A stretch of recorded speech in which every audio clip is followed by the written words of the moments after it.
there now all now, like which time and throat.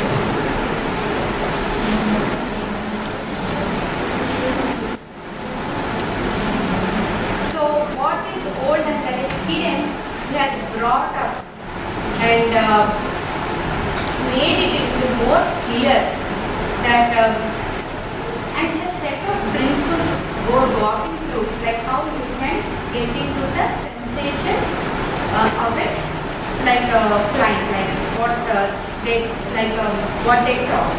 So basically, sensation is what they experience, right? So what basically he says, like when client comes and they keep on talking. So within 10 minutes, you get more clues about that patient. So just keep quiet. If you talk, then whatever is coming up, it will stop.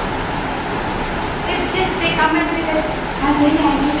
It took me a lot of time. I lost the road. So many things. You just listen to the patient for 10 minutes without, unless they get stuck.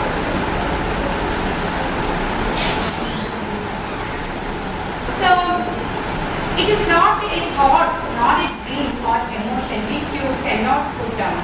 You need gesture, images, sound to express it. So you are trying to define what a sensation is. So you cannot say that okay, it's a dream, it's an emotion. No, but what something which they use gestures. Something show it like this, something gestures and images, sounds. So all these can be considered as a sensation. That's what they experience and that's what they feel. So words and gestures are not the same. Say for example, they say that I get choked, but they do not really mean the word might be choke, but they do not really mean it. It might be different, but they use that word. So how do you identify this? When you just say that choke, okay, tell me how do you feel? Just talk a little bit more about choke. Then they talk something. So from one thing they go keep on going. So you are not using your intellectual brain. You're just going with the patient. Just go along with the patient and they will take you to the right. So that is what. There's a lot of patients. Dr. Rajan Shankar, the cases he might take, sometimes it might be 5 hours or 6 hours. So like those situations are also there. So just you be with the patient, that's what he says. So gestures are more important. So that's where you are tracking the source of the remedy. What you need. That you can get a clue from the gestures. So that is the central core for the sensation. And going into experience with the patient without using our intellectual mind is the key point. So patient will take you to what remedy he needs it.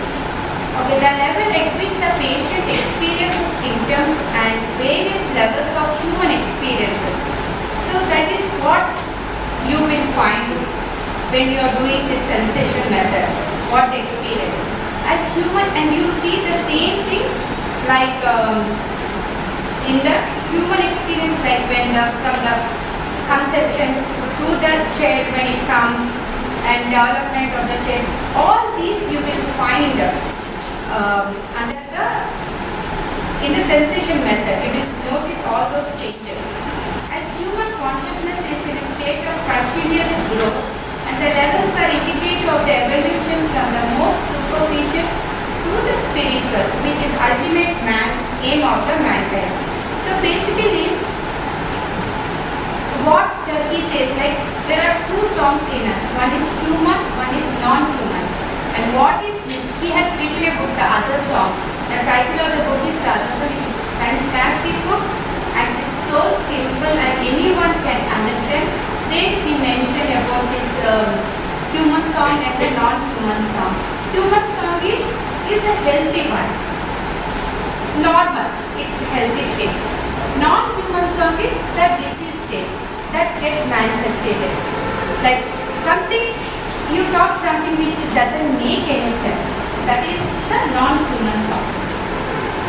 Uncover the truth without guesswork. So we are not guessing anything. Oh, this might be this will, there is no guesswork. We are revealing the truth in this method. So it is